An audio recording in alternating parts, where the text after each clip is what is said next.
Welcome, friends and family, to the Local Acts Only podcast. We are here with Serge Gomez, aka Pierce the Beach. Hello. How you doing, my friend? Good. Nice to be with you. I love the Thanks for hat, coming, by the man. way. Thank you. This is Ooh, nice dark side of the moon. Dark hat. Side of the Yeah. Moon hat. I saw it. I was like, I gotta buy it. Can't not buy some nice dark side apparel. So Damn words. So the first thing I immediately wanted to ask about was, you have a cool name for this little project, Pierce the Beach. Where did that come from? How'd you come up with that? Yeah. It's a very, very long story. So back in the old Xbox days, I used to play a bunch, and then I kind of came up with like a new name because you can always change your name. Like they do some crazy ass like stupid name. So I changed it. I was like, I was gonna call it Pierce the Bitch, but I was like, it's not gonna go through. So I was just like, let me just slightly change the word bitch to beach. So that was where it first came from. I didn't give it any thought, and then a couple years later, it's like 2017. It's like 2017, right? And I'm hanging out with this guy. His name is Kyle Morris. He actually works, doesn't work, but he plays for the band Latchkey Kids, plays drums, and we just met out of like randomness. So, it's summer 2017, we're hanging out, and we came up with this like really, really cool idea to just like, let's go to the beach and just like sleep on the beach, right? So he had brought like a shit ton of like weed, and I was experimenting with like acid at the time. So, it's like fucking 12 o'clock. Everyone's like leaving the beach. It's like already nighttime, but everyone's leaving the beach. We're like going into the beach, and he starts smoking a lot of weed, and he just like turns into my eyes like the Zen master, and I'm just popping like acid tablets, and like I'm there just tripping out, and in my head I was just like, oh my god, Pierce the Beach. So like it comes from like an Xbox thing, but I'm gonna say this, like tripping on the beach is Pierce the Beach. This is what Pierce the Beach is. Yeah, I saw. Dig it. I did a little bit of a dig on the Instagram, and I saw what was it? Pierce the Night was a project too. So that was the original. It was like, so the original name was Pierce. I just love the name Pierce. It's has like some power to it, at least for me. So the original EP, the first EP was called The Night EP, So from there, so it was just Pierce, and then it was just EP. Pierce. Gotcha. So I was doing my research as well, and I wanted to change it to just have it Pierce. I looked up online before I started, just making sure that I'm not gonna have any issues with anyone's name. And there was some guy out there named Pierce, and I was like, I'd rather just take the Pierce the Beach name. It's been there for such a long time, and just run with it. So I ended up just scrapping Pierce, going with Pierce the Beach, and just kind of like forgetting about the night. Yeah, I feel that. That's So it's not like something that you really put out there much anymore, or like tell people to listen to? No, it's on SoundCloud. Not that there's anything wrong with SoundCloud, but it was on SoundCloud. I put it up, didn't put much thought to it, and that was kind of my introduction to like, okay, here's my music, but like not really much of a splash, Yeah, no, I feel you. Just a first foot in the door. Kinda. Exactly. It was just a collection of songs that I had worked with a friend of mine. And if you listen to it, I'll be honest, it's very rough. It's very rough. I mean, there's night makes an appearance again on the beach, and that's just because I felt like there was a lot more in night that I can pull out. So that's the only song that I took from the beach, or from the Night EP. I thought that song, the song's called Night, right? Yeah. With Paul Machado. Paul Machado, yeah. Is that who you were originally doing with? Or So, who you were doing the night with? So we have like I go to CCM, and there is this thing that we do called practicum. It's basically like if you're in the music recording program, you like record 3 songs like of like an artist. And my friend at the time, or he's still my friend, but Perez, who is part of Progress Avenue, a fucking killer band. They just released a single. But it was his turn to kind of do his practicum. So he asked me, he's like, hey, you want to like record tunes? I'm like, sure, let's do it. So I just grabbed these like 3 songs that were kind of half made, and said, let's run with it. And then from there, Paul was there. So I said, hey, can I borrow your vocals? Because at the time, like, I'm not a vocalist, you know? So he ended up going in, looking at the lyrics and just kind of like adding so much passion to it. And that's kind of where Paul came into it. So I hit him up again. I'm like, hey, I'm going to re-release the song. You mind if I like, you know, use it again? He's like, yeah, dude, go for it.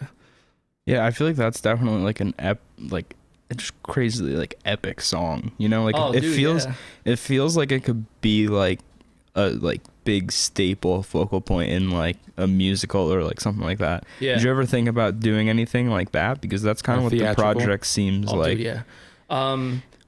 So that one is like a very, very monologue, very introspective, and I think it's like a prelude to what Pierce the Beach is and the Pierce the Beach record, because the tunes on the Beach and the tunes that I'm working on currently, they're very introspective, and I love the fact that they're very introspective.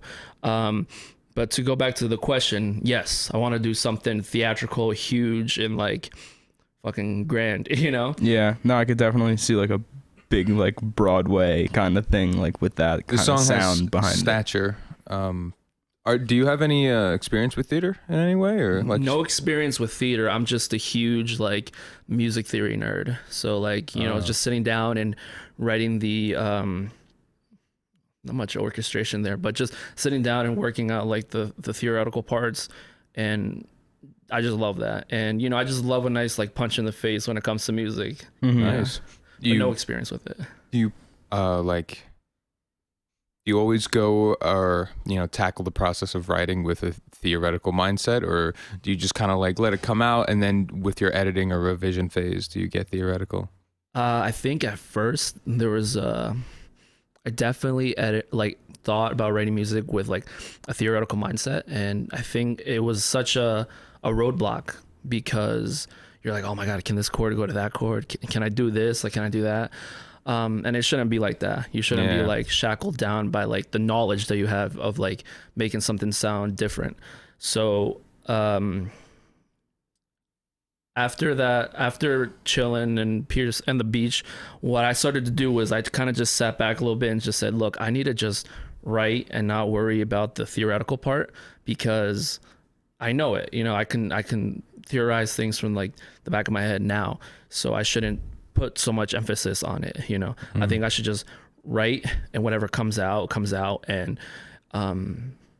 you know, one of the songs on my next record is very classical, very jazzy, and very experimental, but I didn't think about it in that way. You know, this was like my step of being like, let me just be creative, but without using the music theory. So I've completely kind of like, I have it in the back of my head, music theory, but I put it aside and just said, I'm just going to write to write. You just kind of use it as a tool. I don't know who said it to me, but like, it was one of my buddies or something, but it's like, for someone who just learns music theory, or even if you've known it for a while or something, actually applying it to writing gets tricky at first, because then you're like, all right, I have this knowledge now, I should be, better at writing. So then you start, but you run into the issue that you start writing with your head rather than your ears. Exactly. And then like, so you kind of get like what you just said, that you mental get way too block, in your head about like chords and stuff. Yeah. And it shouldn't be like that, That's definitely some like advice that I've gotten a lot, was like, don't think about it too much, just do what feels good, kind of. Exactly. Yeah. Definitely a good way to approach music. I always thought about theory as like, if I'm jamming or I'm playing something and I hit something that sounds like dog shit, then I can use theory to be like, why does that sound like shit? Exactly. And then like, let me not do that again. Yeah. Or sometimes it sounds weird, but you're like, why does this sound weird? And then you use your music theory to figure out why. Yeah.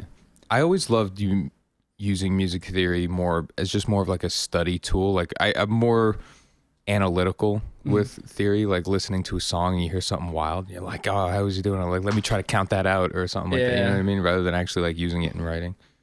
That's fun stuff. You said you went to CCM. Yeah. What's that? It's County College of Morris. It's the program up in Morris County, and pretty much almost wrapping up with it. So great experience. And what were you going for? Like music recording. Okay. So I learned so much from like the teachers there and the students as well. You know, they're just a gem, honestly. Like everyone there just teaches you and gets you to a level where you're like, okay, I can go out and do my thing, and that's it. You know. Mm-hmm. So I love that school. Is that like a music focused school, or is there a lot of other? There's definitely like other. There's a lot of other degrees there. Our music program is just like filled with like the best, teachers that we have, or professors and instructors that we have. Mm-hmm. And I definitely just like going into the music program, I learned so much, and I play like a lot better than I did. Because when I first picked up the guitar, I was like, shit. Like I was looking through some old videos, and it was like the time was off. It was like 9 and 2, and I was like, fuck yeah, man, this is the best thing ever. And I'm just like, geez, man. What's wrong with you? Yeah, right. You know, that it's interesting. Have we had a guest on yet who went to college? Because we've talked about the concept of college on the podcast before, but have we had a guest who went to college for music yet? Nick Smith, Nicodemus. Yes. But you were blind, so you were. Yes. Okay. So I wasn't there. So that's actually interesting. I want to talk about that. What was your like music knowledge at, or like mentally when you were first going into music? Zero.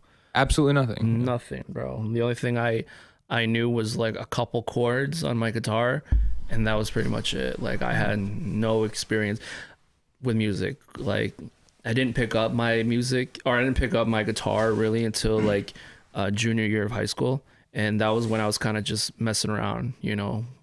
So I'm telling you, I entered in like the school like knowing zero about music, and I left like with a world of knowledge about music. Was there like a weird I don't know, maybe a self-conscious kind of thing, or like nerves building up? Because like I've thought about going to music school and everything, and like with the experience and knowledge that I already have, like just thinking about going to music school scares the hell out of me. Because in high school, I was surrounded by people who were like light years ahead of me, and I'm like, these people are just juniors in high school. I cannot, if I go into college for music, I'm just going to be surrounded by these type of people who are probably even better. So that's just like, was terrifying. Did you like kind of have that, or was there a definitely but I feel like once you get into like college and stuff like that, you're definitely getting like a mix of people who are just starting out. And then, you know, there's one friend that I knew, her family played music. Like I'm pretty sure they had like a circle where they just kind of went around and just like jammed on their instruments, and that's fucking awesome. But she's like light years ahead, and she's doing her thing, and she performs. She has a successful band. But there's always going to be people that just come in because they want to like take the chance to like pursue their dreams. But you definitely get like a mix of people where like this person has like a super expensive studio, and their dad works for like they're like a tour musician or something like that, you know. But I definitely did get nervous, you know. I definitely did feel like, oh my God, I can't even stand up like next to these people, especially if they're like, hey man, you want to jam? I'm like, yeah dude, maybe. Yeah, so if I'm good enough, today, we'll hang out soon. 3 years later, I'm sorry, I can't. What would you say? I was napping. What's sorry. like the one thing that like you would say your biggest takeaway from music school is? I guess like something that I guess maybe subconsciously, or even, you know, in your forethought, that like helps you as a musician every day, or anything that stands out. I think like the ear training was probably something that I just took with me. Really? Because like, you know, sometimes you just need to hear with your ears. You need to like make music with your ears rather than just kind of like, you know, theorizing everything, because your ears are your best tool. You know, something sounds a little bit off. Now I can like hear the frequencies kind of like rubbing against each other. I'm like, that sounds flat, or that sounds sharp.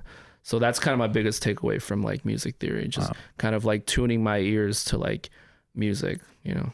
That's crazy. That's like, anybody listening is probably gonna laugh at me as a musician, but like I'm terrible at that. Like for real. Like, I mean, I can obviously listen to something and be like, yeah, I don't know if I like the way that sounds or anything like that, but I don't have like that type of like ear training, you know, type of thing. That's nuts. It's dude. But now it's gotten to the point where like, I'll get like stupid high and everything, and I'll just be like laying like and like I just start hearing music in my head, and like you just kind of want to write it down. I'm just like, damn, this is some good shit. But that's kind of the takeaway from like music school. And you said you went for recording? Recording, yeah. So what's your DAW of choice? Like, what did they teach you on Pro Tools? They definitely teach you on Pro Tools. They first teach you on like this Alesis board, which is like this massive like analog board, and then from there they switch over to like Pro Tools. But because of the whole COVID thing, now they're just teaching everyone on Pro Tools. Right. But my DAW of choice is Logic, just because it's cheap. I don't have to pay like $20 every month, But other than that, like Logic definitely works for me. I use Pro Tools for recording the Latchkey Kids, and it sounded phenomenal. But I've been messing around with like Logic for most of my time, and it works for me. I'm happy with it. What's your opinion of Pro Tools, just out of curiosity? Pro Tools, what is my opinion about it? I'm gonna call out any Avid employees on the podcast. I think it's definitely great for like pro audio and like mixing. There's some setbacks with like Logic where like you don't get like independent like auxiliary fader. So it's like if I have like 2 channels going into a reverb, and I want the guitar reverb to go to the left, but I want the vocal reverb that's in the same aux reverb to go to the right. I can't do that in Logic, but in Pro Tools, it's like I can do whatever the fuck I want, which I love that. But you need a lot of plugins. You need to just buy plugins. And with like Logic, you get like built-in plugins that are pretty good. Yeah. So that's my opinion about it. I think it's definitely good for like a pro mixer, but for someone that like maybe starting out, you can definitely use it, but I would prefer just using Logic.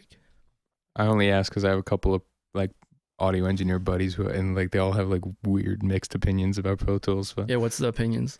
There are some people who are like, dude, Pro Tools is amazing, is the best, and then there are people who just straight up hate it like really much. But so there's a big learning curve with Pro Tools. Yeah, I will say there's like when I was recording Latchkey Kids, I was recording on Pro Tools, and I was there for like a good 2 weeks just kind of like relearning Pro Tools because I learned it and then I didn't mess with it for like another like year, and then I had to go in and just like record them, and I'm just like looking at it like I'm looking at something for the first time. But after like 2 weeks, I was like, good. I was like, all right, cool. Let's just do this. I'm done. Perfect. Who was that you recorded, you said? Latchkey Kids. Latchkey Kids? They're from New Brunswick, New Jersey. How'd you get hooked up with them? Kyle Morris, he's the drummer, and we had a great experience on the beach. Yeah. Right. Gotcha. So back a little bit to going to school for music. Was there a struggle with like getting family and like parents on board with that, or were they like really cool with it off the rip? When I first told my dad, Good. When I first told my dad I was switching from business, right, to music. Classic. Yeah, I was terrified. I was just like, fuck, he's gonna be like, why, man? Why? You can make so much money. And then he was just like, I don't care, man. Do whatever you want. I think so. Then from there, I kind of just went with it. Everyone else kind of just were like, you're gonna make me famous now. Like, don't forget about the little guys. I'm like, definitely not gonna happen. But I appreciate the support. Who knows? Yeah, right. Who knows? Make it happen. It's interesting because you said you started like toying around with the guitar a little seriously in your junior year of high school. So I picked it up I picked it up more seriously my junior year of high school, but I didn't get really serious until probably after high school. So this is like 2015. So I'm off. 2015 was when I graduated. 2013 was when I picked it up, but I was just still kind of like fiddling around with it. I had a bunch of friends who, we all decided to just kind of pick up the guitar at the same time. And, we were kind of just messing around, and, everyone just kind of slowly just stopped, dropping it, but it kind of just hung there. And I also put it away for a little bit. And then once I made this like realization, I just want to make music. Like this is the only thing I really care about. I'm just going to learn the music. So that was 2015. All right. Because gap of time between like junior of high school and then college, like did you go straight to college after high school? Straight to college, yeah. But yeah, that's like pretty like short amount of time, because like your senior year you like probably made the decision to like go to college for music. Yeah. So actually, I started college 2015, summer 2015, and then I did like a semester or two of like business. And then the second semester was when I just started like music recording, and like there was no prerequisites or anything. So I could have just gone in and been like a music degree major, and there would have been no problems with it. And then I think like 2 semesters passed. So now it's like 2 years from when that happened. And like once you get into like music theory, they make you like start setting up for private lessons, so you learn like your instrument a little bit more, and that's probably right there. Like, so now we're thinking about like 2017 was when I started taking music and guitar like a little bit more serious. I saw you also play drums, correct? Oh yeah, I was just about to ask, do you play any other instruments? Got a little follow up with that too. Yeah. So that's a funny story. I was working at McDonald's back in 2015. Like I was like a manager, so I was always working there, and I didn't give a fuck. I would just get high and do whatever the fuck I want. There was this kid who came in through the drive-thru, and he reeked of weed. I'm just like, park up front. I'm gonna give you your food and a little extra, and he gave me some bud. So we kind of kept contact, and in my mentality at the time, I wanted to play all the instruments. So real quick, I play guitar, bass I can, get away with, and drums. I played like super hard for a year and like learned the most. Now I can just keep a beat and just like a basic 4 on the 4. That's it. But back to the story. So I kind of just started messing around with the music and like the drums. And this guy, he was on his own band, and they were looking for a drummer. He noticed one of my videos on Snapchat had like me playing drums, and then he's just like, "Hey man, want to play drums on my band?" Or he was like, "Hey man, you want to join a band?" I'm like, "Yeah, sure." Quiet Giants? Yeah, Quiet Giants, yeah. But he didn't specify what instrument I was playing until the very end, and he's just like, "Oh, but you'll be playing drums." I'm just like, "Oh shit." All right, I guess. So now I have to learn drums. Yeah, exactly. So the first practice that we had was, my personal opinion, was terrible, because like I was fucking offbeat. No one had I'm not gonna say no one had learned this art, but I personally felt like it was just a train wreck. But that entire year we were just practicing until I was able to like hold it down for like a little bit. So we ended up releasing like 2 records, and that's kind of where it is right now. And yeah. Are you still a band, or? It's very vague, but I'd rather just kind of like, I don't know, man. I don't mess around with, I do mess around with drums, but not really anymore. Yeah. And it would be like starting back from the beginning, square one. So I was just like trying to relearn. I see more of potential with my music over here on Pierce the Beach stuff. So I'm just going with that like full focus.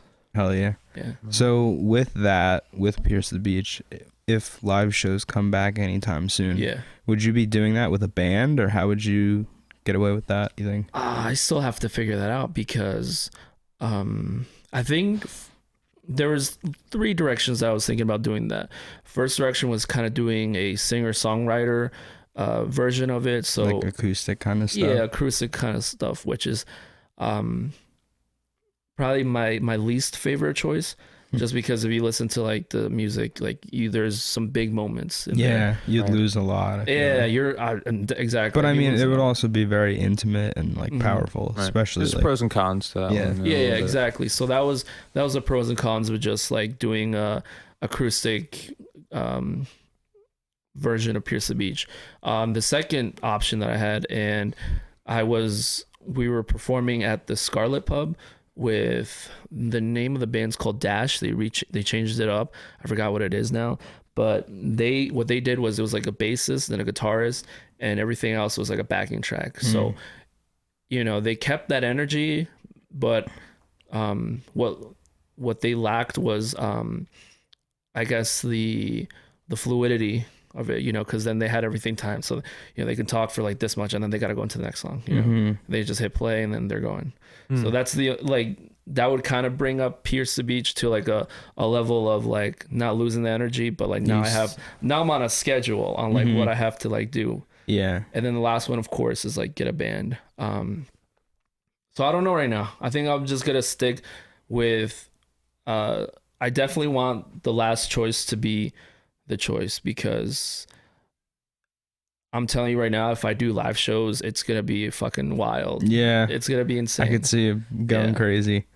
You ever think about like being like doing like a one-man band thing and like looping everything like on the spot? Oh, like Tash Sultana? Yeah, I've tried it, like but every time I try recording something, it's like I'm off by like a hair, so then everything starts being all fucked. Yeah, I'm just like, okay, dun dun dun dun. Then I stop it and just like a tad bit off, and oh my god, it's like that's something I need to practice. Yeah, I want to do that. That's something that like you need to put in a lot of time to be able to do. Like I got a looper pedal and I just like returned it because I was like, wow, this is really fucking hard and I want to focus on other things. Yeah, it's definitely cool to like loop ideas over and then just kind of fuck around until you find something that like sticks. But I'm not good enough to, honestly, I'm not good enough. But like right now, I think I don't consider that an option of like looping it. I'd rather just go for like the full band or like a intimate version of Pierce the Beach. Full band would be sick. Yeah, full band would definitely be dope. I much prefer jamming with other musicians. Exactly. Yeah. Do you It just left the idea. I always considered. Thanks, Joe. No problem, dude. I always considered looping pedals to be more of a good writing or like practice tool. Oh, definitely. You know? Yeah. Like I got a chord progression in mind, but I can't think of a melody, so you just like loop the progression. And you just exactly. Kind of You'll eventually just fill it around with something. I've definitely heard a lot. Yeah, that it's like a really good thing to play with other people, and so a looper pedal lets you play with yourself. Yeah. Also, like, there's no PG-13. Like, everyone. One of the beauties of like doing live shows is that like you can fuck up, but like no one will notice because you got like three other people not fucking up. Being able to like I always love that feeling where if someone messes up, but then like we all kind of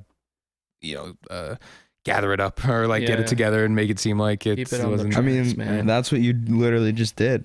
We're like a little band right here. When I forget my fucking words and then you pick it back exactly. up. I didn't even know there was a fuck up. What happened? Yeah, exactly. I don't know. Something. I've always definitely thought about like Pierce the Beach, like band wise, as being this like. I love dynamics. I think dynamics is so important with any band because you definitely want people like kind of like leaning in to like hear the guitar melody or whatever melody is going on and then just kind of backing up or just be like, oh, when something hits hard. And if you like listen to like the structure of Pierce the Beach, there's a lot of not improvisation, but there's like the spirit of improvisation there. And I would definitely love to just kind of like take that and then just be like, all right, bassist, do your thing, or if there's a piano player, do your thing, and just so pushing them more to put their own spin on it rather than just do what is there. That's really cool. I like that a lot. You probably get some really cool stuff out of that. Yeah. No, definitely. If you listen to the structures of it, like I was talking to Kyle while we were recording, and I was just like, dude, you guys have fucking awesome music. Like, how do you do it? He's just like, dude, it's like stupid simple. Like, if you look at it, all the songs are like the same. I'm like, oh my God, are they really? He's like, yeah, acoustic guitar, verse, like melody, chorus, and then we're out. I'm like, oh shit. Like, and I was just like shocked. My head blew up and I was like, geez. And then like, once I started analyzing my music, I'm just like, oh my God, there's like a formula here that like rocks, but like it works. It works. Right? It was yeah, like I'll tell you intro, verse, chorus, jam, and then we're out. So with live shows, if I eventually find myself a band or get a bunch of musicians, that would be like, fuck yeah, man, let's do it. Definitely a lot of improvisation, dynamics, and wildness. Do you have like any people in mind that you would want to do that with, like friends that you would want to have be a part of that? I definitely have some friends in mind, and I've definitely hit them up with that. But I just personally think I'm just, they have their own bands. I don't want to like, you'd be like, hey man, can you just like perform with me? I was just like, if they're willing to like help out, I'm totally down. But if it's like, if it becomes too much of like a hassle for them, then it's not cool. Like I personally don't like that, you know. I wouldn't feel like comfortable asking them. No, I definitely feel that. There's some people who are like totally fine with being in multiple projects at once, and like then there's some people who like you can't. It all depends on like what they're doing. There's definitely a band that, you know, they're like a well-oiled machine, and you know they have their like circle and it's killer, and you know that same person was just like, yeah dude, like we'll definitely help. But I'm just like, all right man, like you guys are doing like fantastic shit, like I'll let you guys do your thing, and I appreciate the gesture though, but thank you. And I definitely feel that. Do you like, I saw on your Instagram you jamming with like a couple other people like in the past. Like do you jam with a lot of people? Or like do you mostly just write by yourself and play with I mean, I keep saying all the time, man. The best way to get the juices flowing. Definitely a mix of both. I think right now just we're not able to do that. But part of me still is a little bit afraid to jam with other people because like everyone else is like fucking spectacular. But you know, I jam here and there with some people, but it's always about the chemistry. You know, I'll definitely jam, but if I'm thinking about like, let's make a band, let's fucking tear music apart and do shit with it, you know. But if people just want to jam, I'm cool with it, but I'm focused more on like releasing music, like something crazy. Yeah, like actually materializing it. Yeah, exactly. Was there any type of like practice or things that they taught you in school for like improv jams and stuff like that, or is it just the general stuff they taught you kind of still just kind of applies? When I went to CCM, we were just mostly, at least in the guitar area, we were learning like classical guitar. So we were learning how to like read sheet music, how to play like classical tunes, and improving our techniques. Improvisational wise, not much. I mean, not much. I think if you wanted to learn to do that, you either like tell your instructor like, hey, can you like teach me how to like improvise, or you just kind of like found someone else out. That's pretty much. That's fair. So out of curiosity, if you were in a group of people who like wanted to jam, what would your first like, what would be your go-to like genre wise, or is it just kind of like whatever you feel like? You can do some like chuggy like funky jam band kind of riffs, or are you gonna would you probably do, I guess I'm assuming it probably all depends on like how you're feeling in that situation. Definitely, but I definitely like the idea of being genreless, or at least like kind of in the gray area. Weapon? In the gray area of genres. Yeah. So let's take like A Day to Remember. Like they have a genre, obviously, but you'll hear like a really like soft like acoustic tune, and then you'll hear something heavy as hell, and then something kind of like poppy. I definitely like that they can do all that, and it definitely from there it tends to like cater to like any person, and that's personally what I like. So with Pierce the Beach and what I want from it, definitely that, just kind of like do whatever the hell comes out and what sticks. And now from there is just kind of like rearranging it in an album or an EP and seeing how it fits. Make sure it's not so daunting. Like you have like a super slow song and then something chuggy comes out of nowhere. I'd be fucking terrified. I'd be, what the fuck? Yeah, you kind of like gradually want to get them in there. Right. Yeah. So I saw everything, or almost everything, is written by you, correct? But Poor Old Man, under like written on the credits, it says Bethany Hoff. Bethany Hoff. I love the fact that you guys researched this too. That's insane. Fucking love it. Yes. So Bethany actually, what happened? So we come prepared. Yeah, you guys are prepared, man. That's awesome. Bethany, she actually played on Poor Old Man, and she wrote the lyrics to Poor Old Man. So I kind of gave her like, I think 2 lines of the verse, and then she kind of just ran with it and did her own spin on it, just because I'm not much of like a lyricist. I can, write, but like it's not going to be like the best thing. Or I mean, it is what it is, but I don't look at myself as like being like a master lyricist. So, she definitely wanted to assist, and she went in, wrote the lyrics. We looked over a couple times, you know, and I was just like, I'm happy with everything that she did. And then we went in, we recorded, and that was it. She did a killer tune. And besides, like, I think Chillin' is like really popular from everyone that I see, like on the analytics and everything. But I think personally, Pierce the Beach and like the future of it, you can hear in Poor Old Man. Mm-hmm. Yeah, I could definitely see that. Like I think that and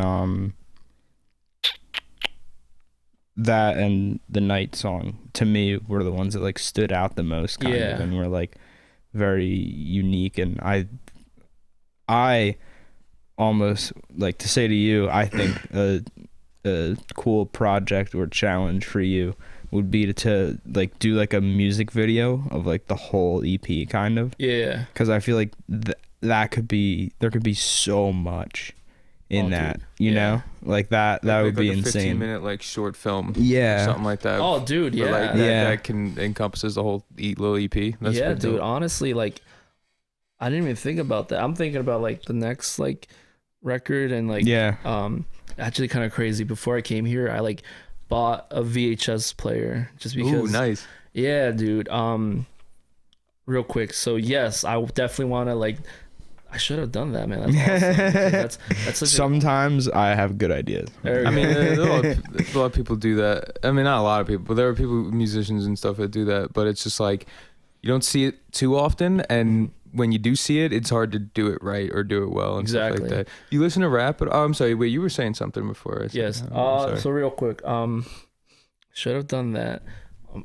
Before I came here, I bought myself like a VHS player because my head right now is on like releasing the next EP in like as fast as I possibly can. Not fast, but like get out there and start working on the next one. But I wanted to do a music video where one of the tunes is called Baby Pictures, and we were moving some stuff around in my living room, and we stumbled across like old VHS tapes, and I'm just like, oh my god, like if I grabbed these tapes and like found like some awesome video, like home movies, and I just put it behind like the music of Baby Pictures, that'd be awesome. So that's kind of the next music video. Heard it here first, guys. Here's an idea for that, right? If you could hunt down a VHS recorder, oh my god, and then like record with the same quality like that the old ones are in, dude. That'd be cool. Honestly, I went on the marketplace. So first I went to where'd I go? Probably Craigslist or something like that, but I didn't have any luck. And then I went to like the Facebook marketplace, and I like found something like right away. So I might just have to do that. And I was surprised this woman had like a VHS player, dude. And like if you look online, like people are selling VHS players hella expensive. Oh, look at that. It's a VHS player. Right behind the plant. That's awesome. Facebook Marketplace is a magical place, dude. What happened? And DVD. Oh, word? You got the combo? Courtesy of my roommate. Facebook Marketplace is grandiose. Yeah, I need to stay away from that forever. Oh, it's a little dangerous. Do you listen to rap at all? Not much. If you throw some names out there, maybe I'll see if something sticks. I'm sure. Have you heard of Denzel Curry? No. He released an EP or like a little project with Kenny Beats. Jack, do you know about this? Recently, it was insanely cool, and they made a whole like short film, like kind of movie thing for their that like is the length of the whole project. Yeah, really, really cool. And what Jack said, if you get like a VHS recorder or something like that, that's not only really cool for quality reasons, but then like if you want to go even a step further, you can then take that recording in a file format, and then if you have some friends that are like animators or something like that, you can do some cool stuff. Yeah, I feel like that would be really cool, like a VHS recorder of like do like something like you playing acoustic guitar on the beach or something like that. Oh, dude, yeah, like all that kind of shit, like a VHS on a beach, like an old home movie, like you're down to the shore for the day or something. I'm definitely gravitating towards this like vintagey vibe. Yeah, with like I mean, beach, you know? Yeah, that's how it is sounding. So I feel like that. I mean, to me, like not like very very vintage, but like it definitely has that like vibe to it. Right. And yeah, so I feel like the VHS would be really cool. Like, yeah. Visual wise. That's actually fascinating you brought that up. I was just thinking about that. How old are you, by the way, sir? 25. 25. So I've noticed this over the past couple of years when it comes to like local musicians in the indie music scene.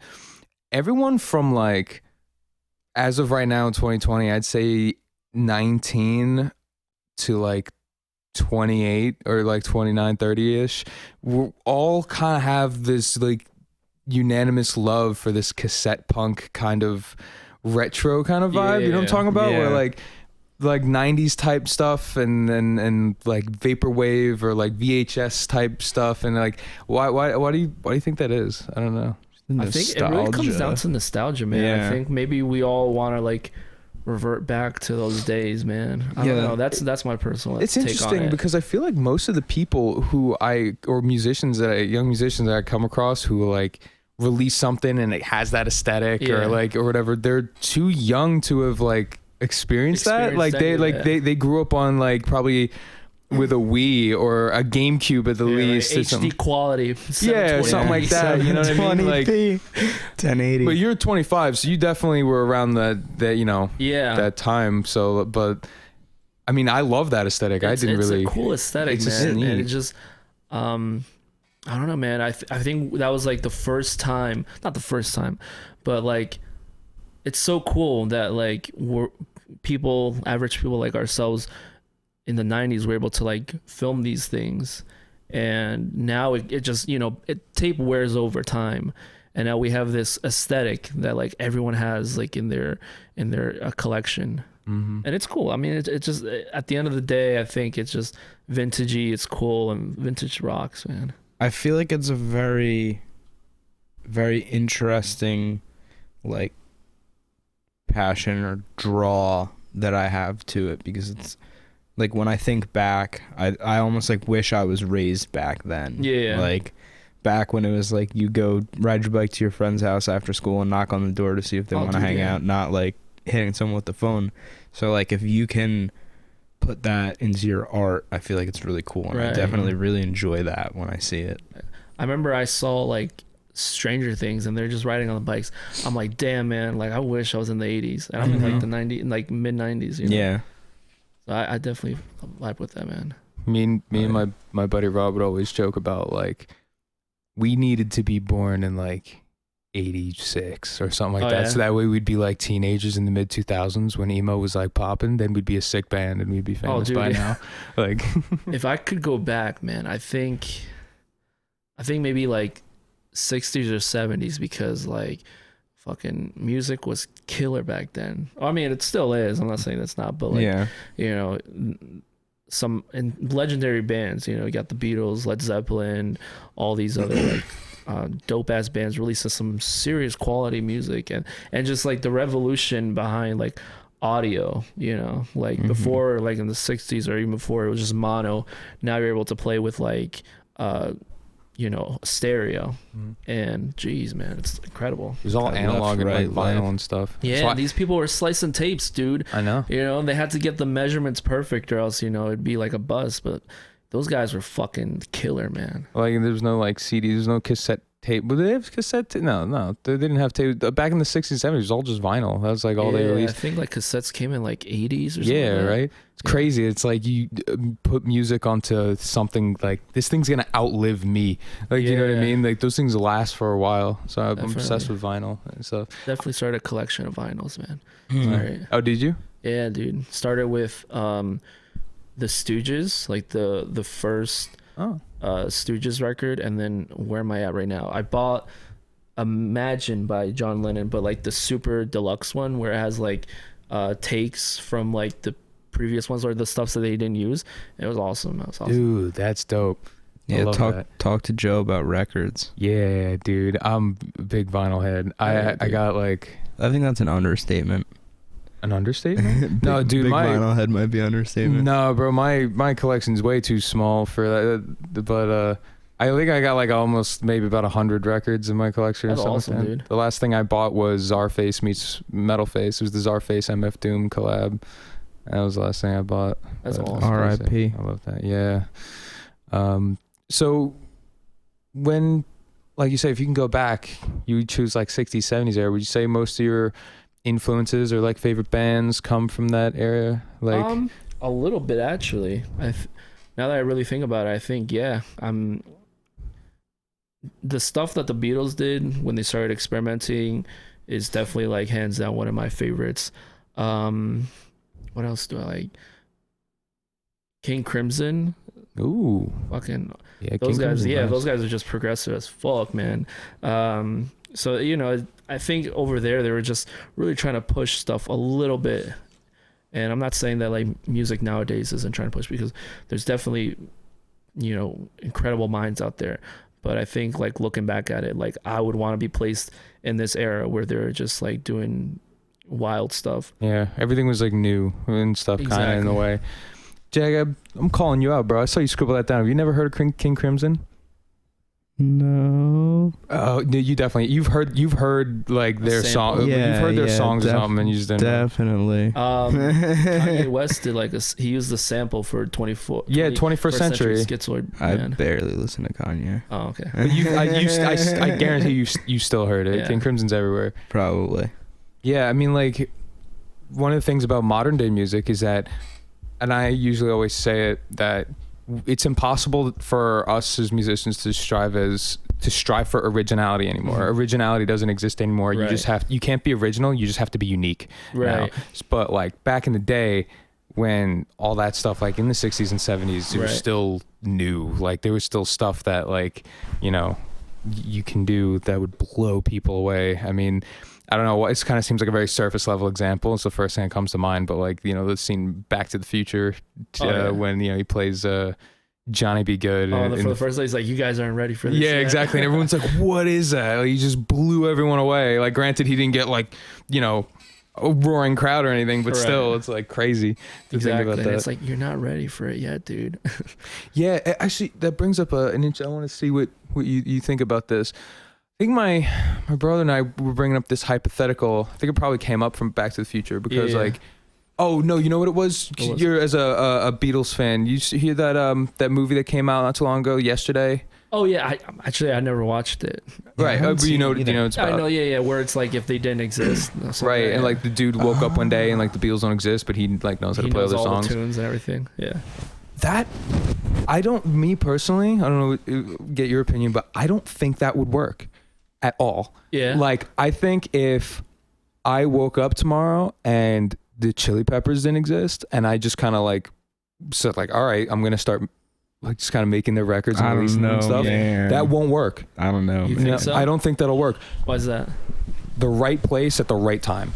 That's like, you can't force music energy like that. You know what I mean? Like, it's like, when did the Chili Peppers, their first album was 83, right? So they're at a time where like funk and rock are two incredibly popular genres. Right. So they mix the two and now everyone's mind is blown and stuff like that. So like, again, like Zeppelin with what they did in the 70s, you can't do that in 2021. Right. Like that's not like someone tried, Yeah. I mean, you can. I'm not saying you can't, but you're not gonna see that level of success. It's like right place, right time type thing. What do you think, at least?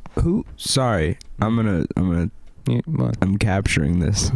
Who do you think today makes music like the Peppers though? Ooh. Like similar to the Peppers? Yeah, like I think that if it was to be a thing now, and if it was to start now, it would still fucking hit because it's just so goddamn good. I'm not saying it wouldn't hit, but it would not be on the same level. It wouldn't be as successful. It wouldn't be as big. Let's agree to disagree. I like don't think, and that doesn't mean it's not as good. I'm just saying like it's that type of recognition. You know what I mean? Like I don't know. Like it's just something kind of like that. Like. All right, so like 83 was their first record, right? Mm-hmm. But Flea started doing this style of slap bass was crazy weird, right? Because very not too long before that, slap bass was just invented. Like not too long before that record, it was like in the 70s. It was Larry Graham, Sly and the Family Stone invented it, and then like it's not, and now it's all like really rocky and percussive and stuff. I mean. That's now been done before a lot in these modern years, but then you can argue like, oh, if you woke up tomorrow and the Chili Peppers didn't exist, then would that by proxy then make other bands who got influenced by the Chili Peppers not exist? Probably. I don't know. I mean it would, but I'm just saying purely for this hypothetical, it's just that one band. My point is that right place, right time. Oh yeah. And like Jimi Hendrix wouldn't have like gotten famous because of like a lot of the lyrical content had to do with the era of like Vietnam and stuff like that. You can't like, you can make all of those songs if like you woke up tomorrow and Jimi Hendrix didn't exist. You can release all those songs yourself. No one's gonna relate to it the same way. It's fair. You know what I'm saying? I guess I understand with some of that, like if like a song or music is like related or like is like mirroring, I'm not mirroring, but like, you know, it's like talking about like society, then maybe I don't think it would work.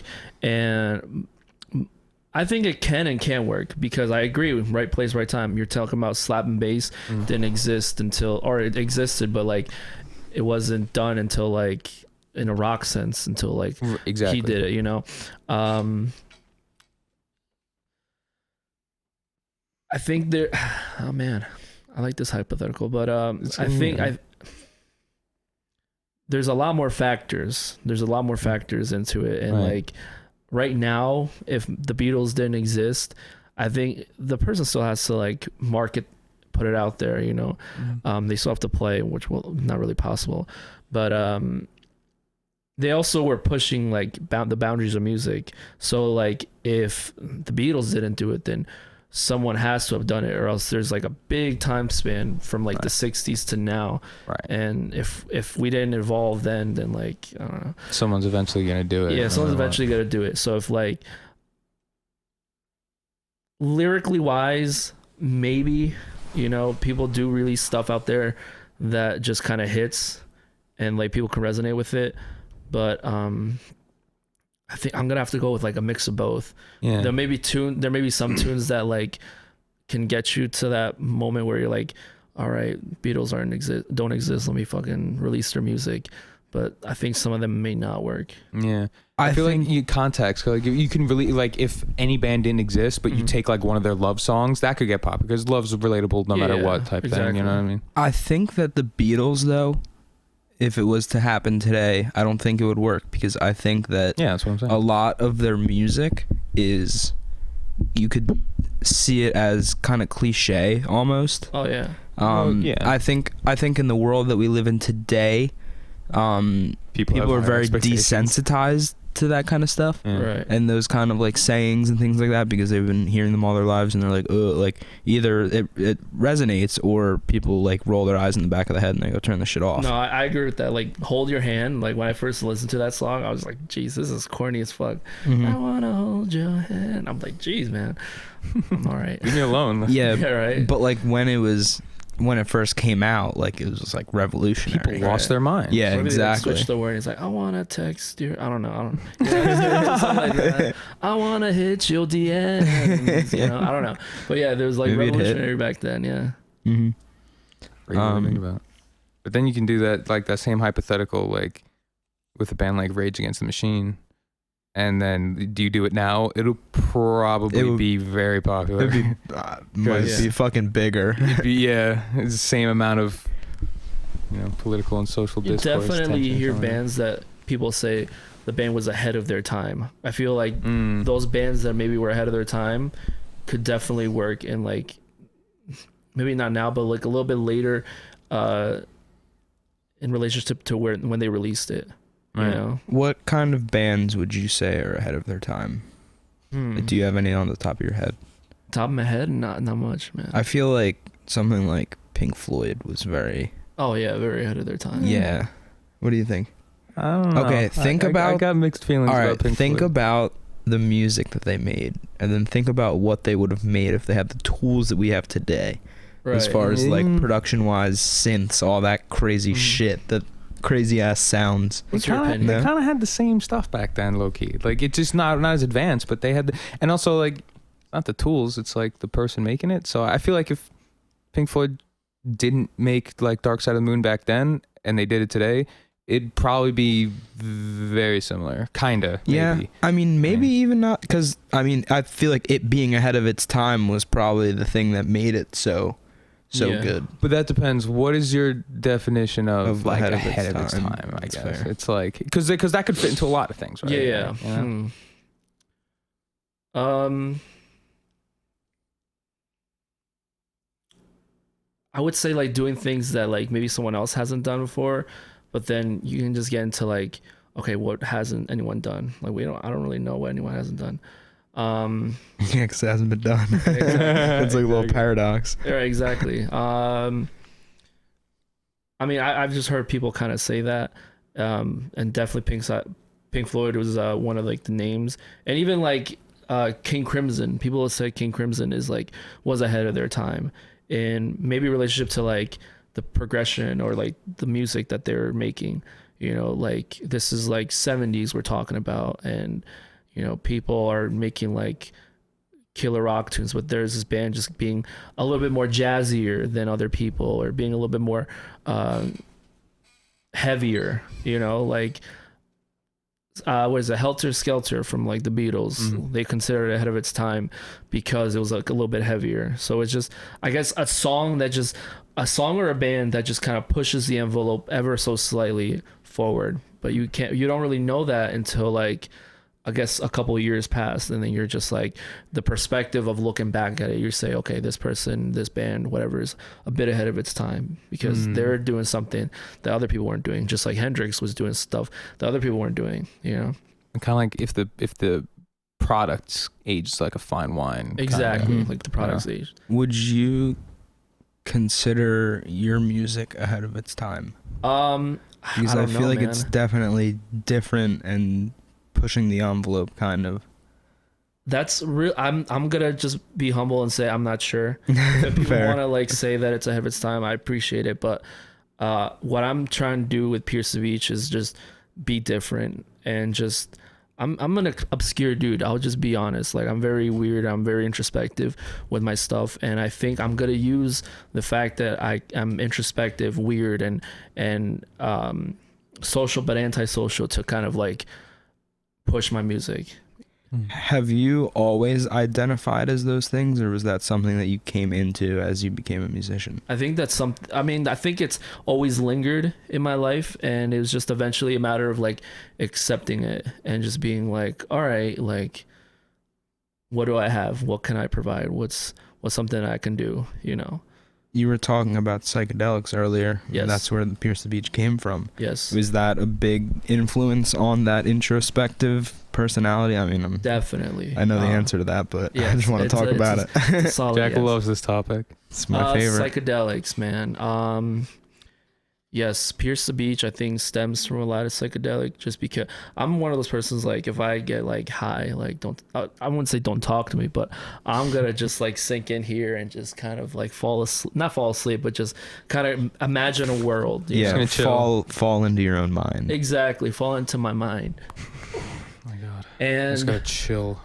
Yeah, exactly, chill. And different chills. Psychedelics freak me out. Oh yeah, I've never done them before. I just don't like the idea of it. At least for me personally. It's wild, dude. I'll tell you, I've done acid like, well, I guess this will be like a segue, but I've done acid like 3 times. The first time, I guess you know how like when you first have weed for the first time, I'm not sure you guys experienced it, but like you don't get high. Did that ever happen to you guys? I don't even remember, honestly, because once I started, I just like went with it. Oh, yeah. And I remember. I don't know. I remember the first time I smoked weed, but I don't remember how, because like the situation itself was like hilarious, but I don't remember how I felt. Right. The first time I smoked weed, I didn't feel it. I just was dying of laughter. But like, so you were feeling it. You didn't know it. No, exactly. Yeah, you I didn't felt know like everything was normal. Like there wasn't a feeling of like, I'm up here.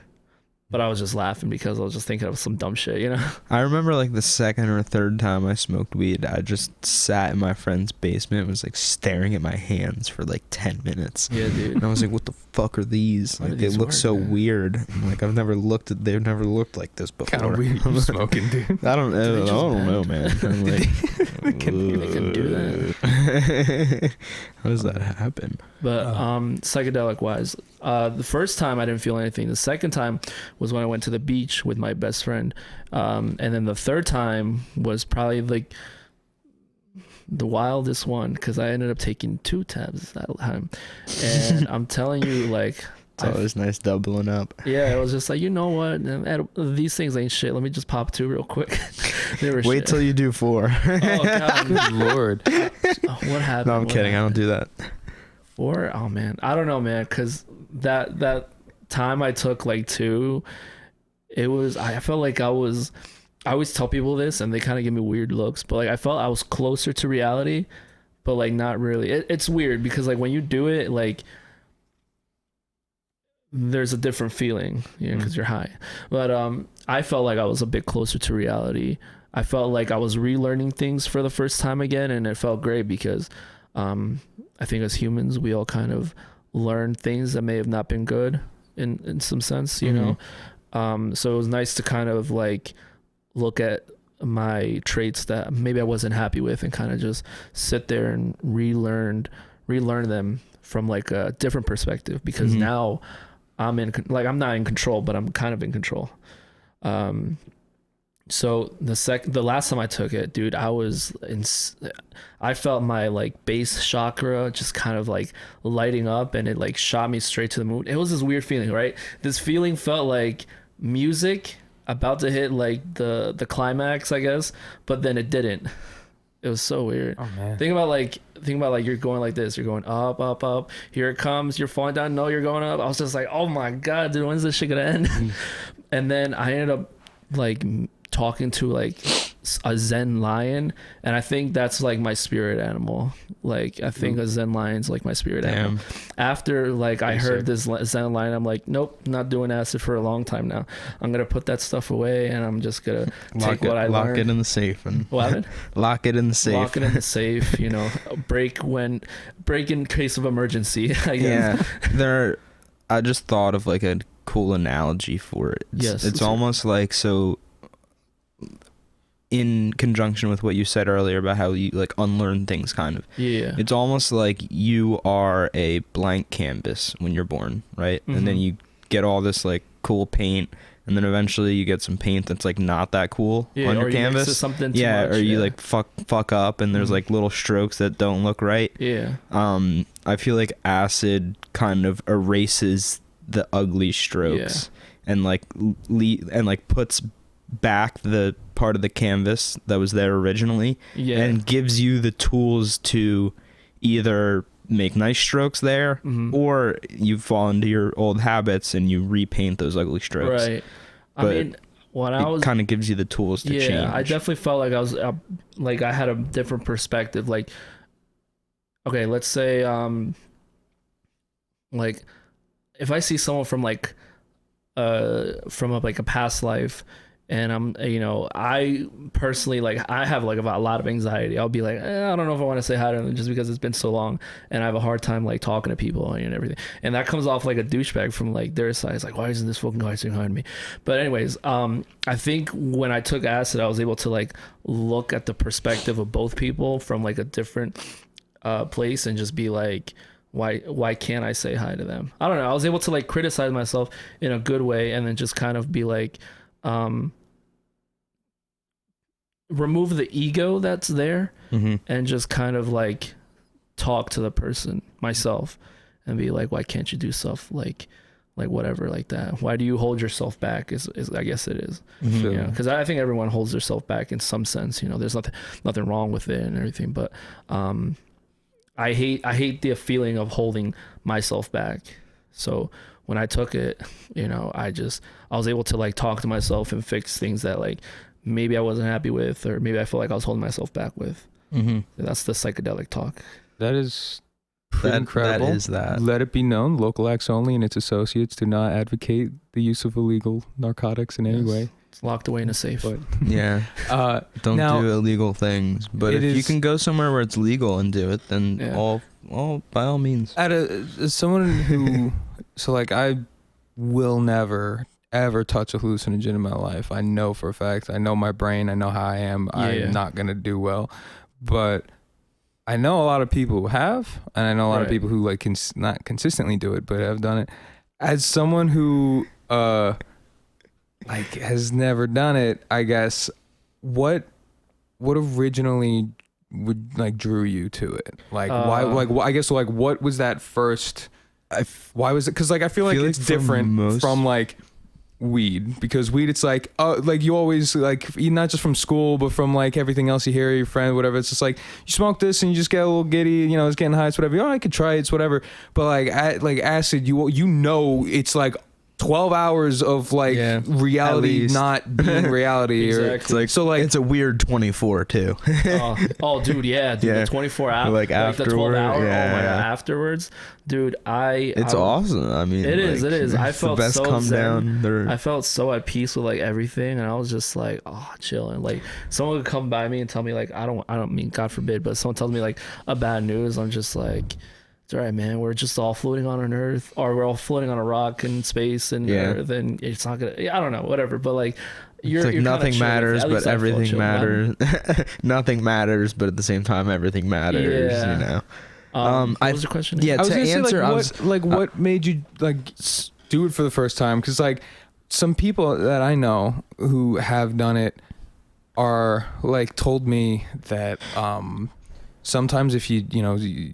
Someone offers it to you, or like the opportunity arises or whatever, it's like if you're like, sometimes ignorance in that situation could be the best because you're not thinking about it, because what did they say, like the rule of thumb of like, I guess acid is like, if you have like any doubt, I guess inner demons or like shit that you're suppressing, that shit's gonna come the fuck up and stare you in the face, and you're gonna, and then like you're not gonna have a good time and shit, and it's really, and I'm like, no, that's it, I can never do that because like, I don't know, I'm not strong like that.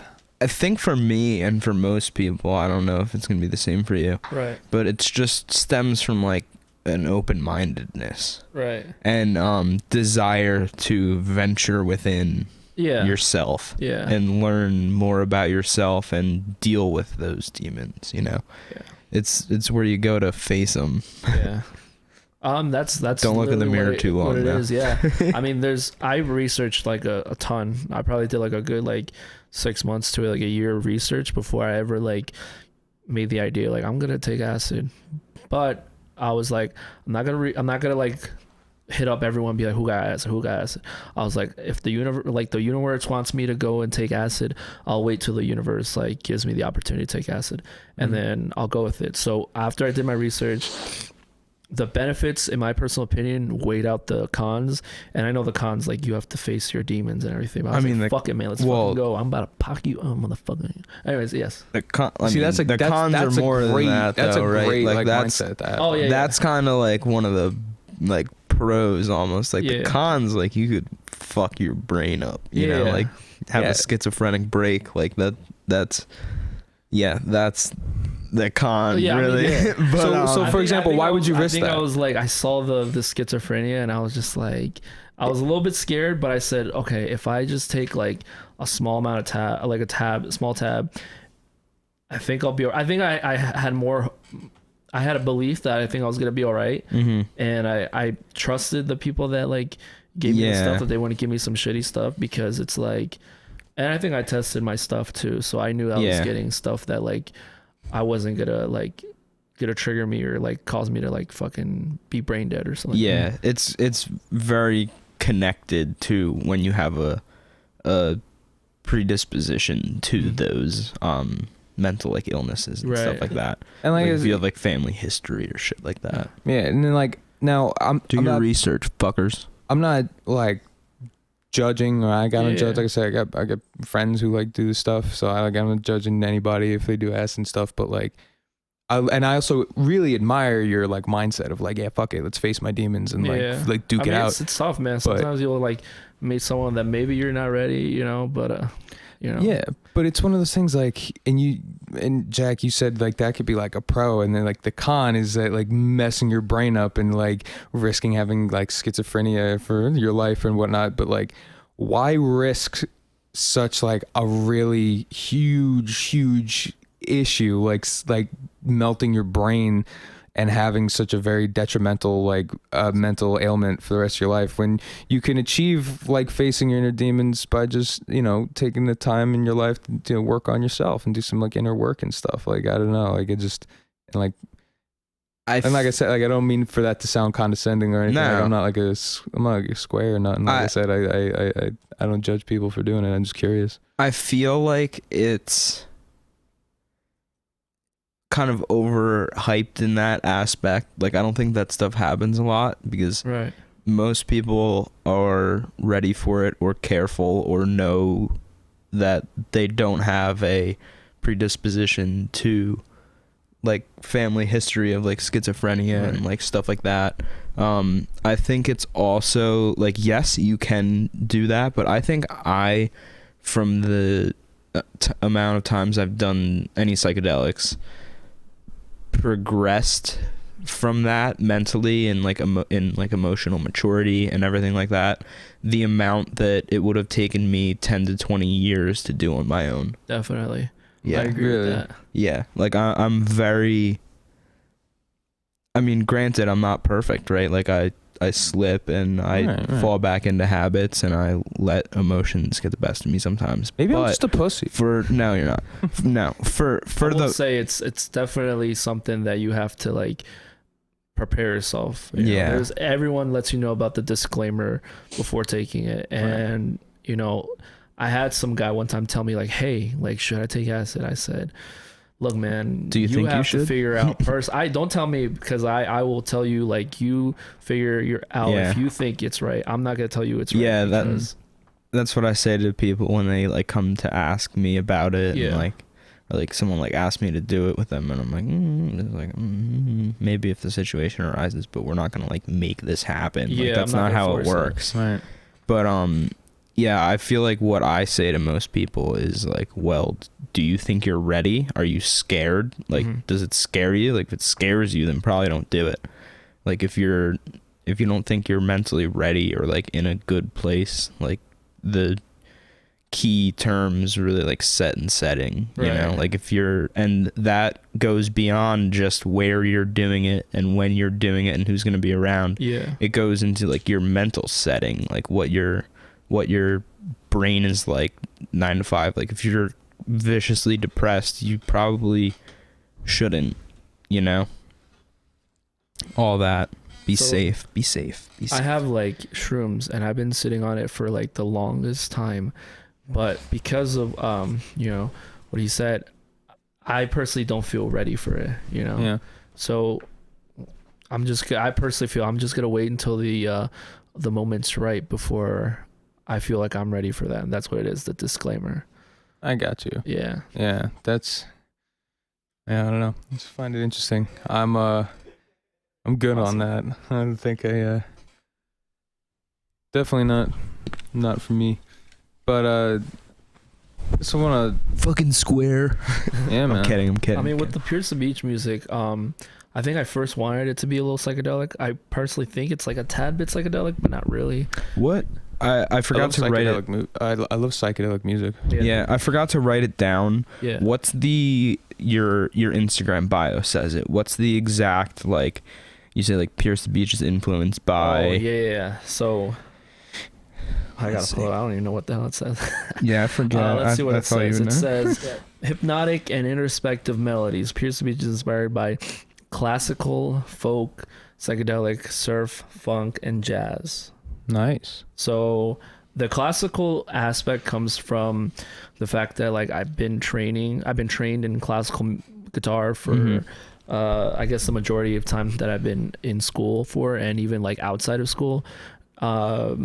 The folk I think my lyrics aren't the best. I personally think that my lyrics need some work. But it's it's introspective. There's a lot of talking. There's a lot of like folk elements with like song structure a little bit. And let's see, psychedelic. I throw in a lot of fucking reverb. You know, I mess around with like I love the weird sounds that you get when you mess around with like the plugins, like flanger. I was about to say flanger's great. Yeah, right. Flanger, chorus, all these other things, like taking things in and out.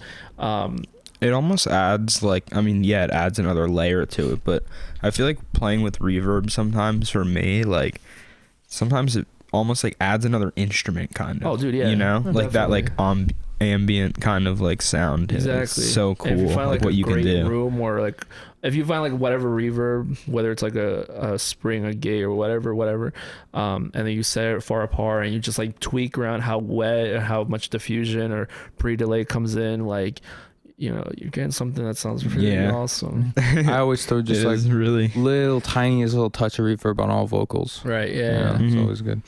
Can you grab my phone? Yeah. So you said psychedelic. What about surf? This was mostly from like my circle of people that I know.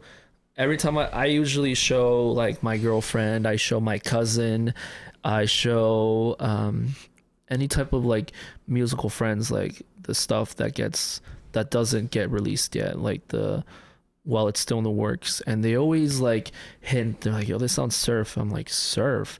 I was just like, "That's not what I'm going for." No, I was kidding. But they'll just kind of be like, "It sounds like surf." And then once I kind of like sat down and said, "Why did they say it sounds like surf?" I do use a lot of like high string melodies, and I don't know.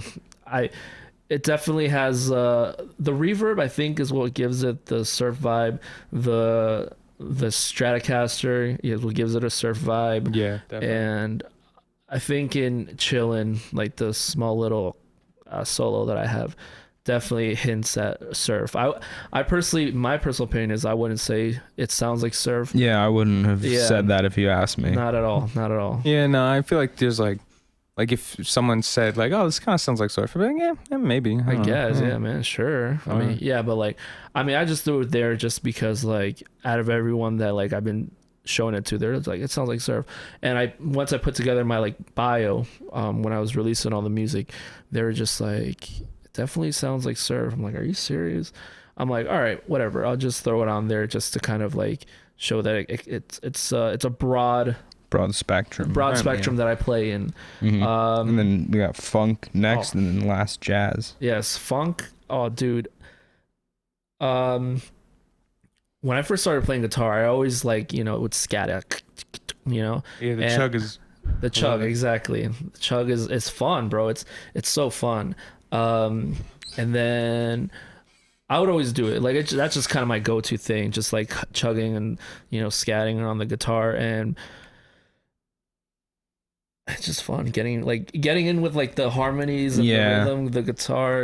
It's so fun, dude. I feel like funk is like the most fun thing musically. It's so like whenever fun, I hear it, I'm just like dude, automatically like that's gonna make you how move it feels for a bassist, bro. That's gold for us, man. Yeah. There was a period of time when I was playing the guitar and I felt like, did I just reach like everything that there is on a guitar? I felt like I was limited. And then once I started like getting more into funk, I felt more in love with my instrument. I was about to just like put it down and pick up the drums full time because of the whole Quiet Giants thing. But I ended up just kind of messing around with funk a little bit more, and before I knew it, like I just fell in love with the guitar all over again, and I just felt this new world in funk. And I just started listening to more funk artists, and it's great, you know. What's your like go-to funk musicians? Oh man, bands. Oh dude, I'm gonna have to do some searching.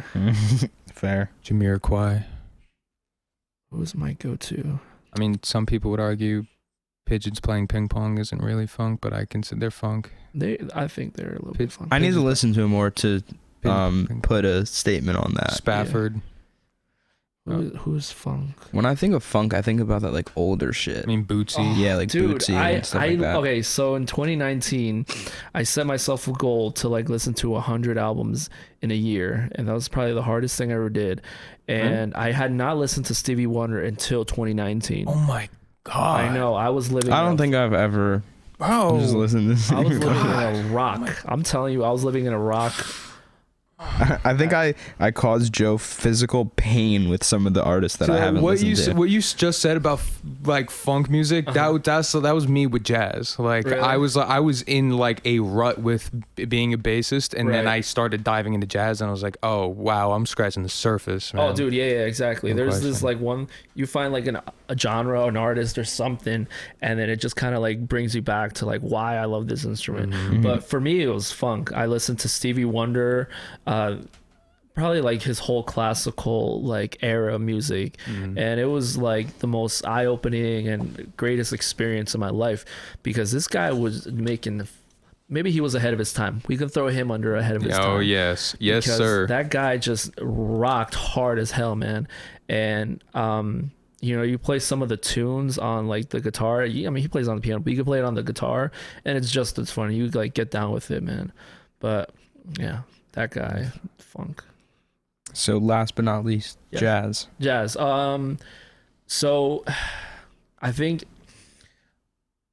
I'm definitely not a jazz cat, but I'm getting into it. Like I was talking to my instructor, and he's like a classical instructor, but when he first started music, he was into the realm of jazz. Like his first teacher was jazz, and he learned how to like read sheet music, get like the chords up above, and then just get the melody, and he would just look at it and play around, mess with the guitar. And I love that because you're like free. Like you're free to do whatever you want. You're like, there's no restrictions. I think with the guitar, the hardest thing is like, there's no, okay, like here's my A, where's my next A? If you're like first starting out, you're like, oh shit, where is it? But being able to like switch and do different versions of the guitar and just create a melody, you have literally everything right there. So with jazz, I like the improvisational aspect of it. I love how, you know, here's a melody, everyone take their turn, just throw it around, let's have fun. And I love the spirit. I think the spirit of jazz is what I would love Pierce Beach to be in a live setting. Exactly. Jazz is like, and I love that what you said, like you just throw it around everyone and have fun. Jazz has always been like talked about and referred to as it's a conversation. Exactly. Like, you know what I mean? Like you go to like a jazz club in New York City, like those dudes are on stage, they're talking to each other. They're not worried about how you guys sit on the table, and it's like it's breathing, you know what I mean? Like they can start really chill and then it can get wild, you know? It gets so wild, yeah. I feel like jazz, funk, blues, folk are like such underrated genres. I don't think so. Maybe funk. I think funk is underrated because it's kind of dying. It's pretty like funk is pretty much dead in the original sense. Yeah. The only reason why it's like kind of alive is because of like jam bands that are funky, but they're not. Wolfpack. They're not like. Thanks Wolfpack for saving funk. But even still, like Wolfpack, they're no, funky. we've had this conversation. They're funky, but they're a little bit more jazzy than funk. I think nowadays I listen to pop music. If they categorize like the idea of funk as being like rhythmic, like notes, and just like it's still there. If you listen to like pop music, you'll have it there, but that's as far as it goes. Like you won't have like something be kind of like funky heavy like a Stevie Wonder tune, you know, like Harry Styles like Watermelon Sugar, that has like funk elements, but that's it. It's not like a funk tune. It's just elements of funk in there sprinkled in. I feel like Dua Lipa is like my go-to when I think of Dua Lipa. She's like fucking insane. Like Jack loves Dua Lipa. I feel like one of the DUALIPA. Really? Don't know Dua Lipa. You're gonna hear a song or two and you're gonna be like one tune. From don't stop now. Like. All right. What's your favorite album? I'm the Future Nostalgia album that she just released is literally the best thing that's ever happened in my life. Serge, you fuck with Jamiroquai? I'm like, it's weird. I listen to like music that's like so underground, you know, like I feel that. Yeah. I mean, yeah, dude. We run an underground music podcast, so I feel that if on a you spiritual are level. looking for magnum opus funk, Yes. the album "Traveling Without Moving" by Jamiroquai.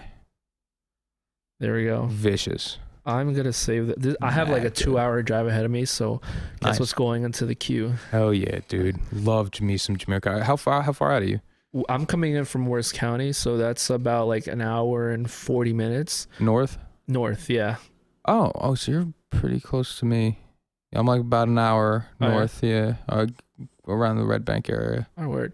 Yeah, I actually ended up having to sleep because I was so tired, bro. Like yesterday, I ended up closing like a little bit. I came in at 5 a.m. and then left at like 12 at night. It was like a long shift. Oh my god. But yeah, dude. It was a drive though. It was a fun one. I was like prepping myself for like the interview, so I was like listening to like all the interviews. Like, all right, how do I interview? Or how do I get interviewed?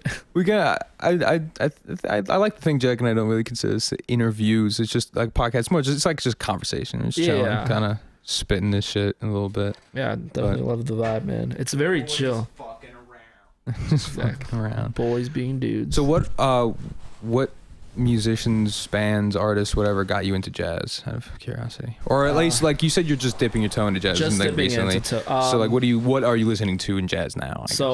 I started with Miles Davis. I did of course John Coltrane. Big Daddy Davis. And then I ended up actually I ended up switching to bossa nova just because you get some of that rhythmicness and also that improvisationalness from the guitar. So I've been listening to what's his name? I was literally just listening to like there's like a funk a bossa nova playlist, and there's this one tune that slaps. You gotta listen to it live. It's called La Vem Abayana, and it's by this like woman, but dude, they fucking destroy it. It's so fun. Send that to me. I will right now. Yeah, send that shit to me. But I'm still dipping my toes in, so definitely Miles Davis, John Coltrane, and I've started switching over to like the bossa nova. So maybe you might hear some bossa nova in the future from me. There you go. Nice. Add Charlie Parker to that list. You know, I've heard of Charlie Parker, and I think I've listened to like one of his like most famous melodies that had to do about like culture and stuff like that. I forgot the name of the song, but like it was I love the melody, man. Yeah. It's hilarious. If there's anybody listening to this who's a real like jazz musician or like jazz connoisseur, they're gonna listen to me talk and they're gonna be like, "This dude sucks." Like I'm just naming like a ton of the surface level people. Yeah, I do that shit all the time. I'm gonna say Davis. Davis. Yeah. I was like it's like jazz is intimidating a little bit. So yeah. I think I just fell in love with the idea of just being free. You know, like these people learn modes and they're just well versed in music. They can do it all, I guess. That's like the level of just you know your music. You know how to play music. You know how to like talk in music. Exactly. Like, I'm gonna play a chord where every note in the chord is out of key, and I'm gonna make it sound good somehow. Exactly. With some like dark ritual magic that I'm gonna do on stage. I don't know how the fuck you do that. And I'm just saying, what up, bro? Yeah. That's sick. What are you playing? You're playing A minor diminished, no third, add the ninth. What the fuck is that? It's like, right? So you're just breaking everything. Exactly. Okay. All right. So one last thing that I really wanted to talk about was what's up? I saw on your Instagram you had a lot of pictures of you like looked like meditating like out in nature. Yeah. Is that what you were doing? Were you meditating or were you just taking pictures? I was saying hello to the gods. I don't know.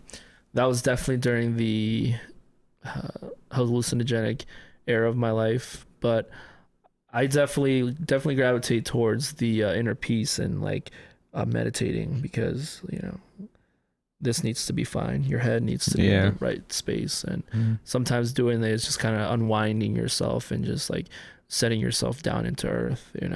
Is that something that you like practice regularly? Not regularly. I haven't done it in like a long time, and I definitely feel I've been telling myself I gotta get back into it because it's nice. Sometimes you gotta like take a moment It's like fast paced. The last serious time I had I was meditating every day was when I went to like Ecuador, and I would hop on this like roof, like this tile roof that was like falling apart, just sitting like right in the middle of it and just like meditate. And it felt great because like there was no noise, nothing. You just sat there and it just existed, without like having to care for anything, you know. You just, and if anything came into your mind, you would just kind of like push it away and just bring it back, you know. So I definitely need to bring that back into my life, man. Me too. It's something that I like did for a while on and off a lot, and then got really serious into it, and then just out of nowhere stopped doing it.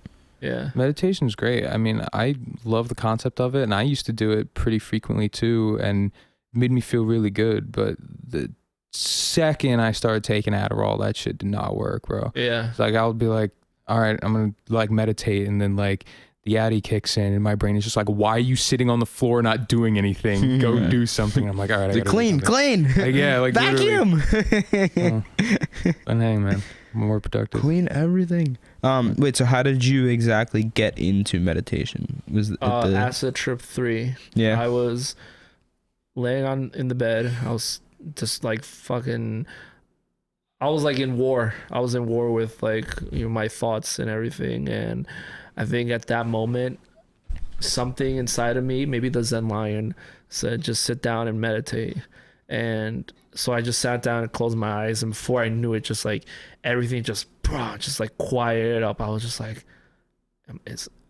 I opened my eyes up. I'm just like, oh my God, like, is it over? I was still high as hell, but like, it wasn't over. But like, I felt like whatever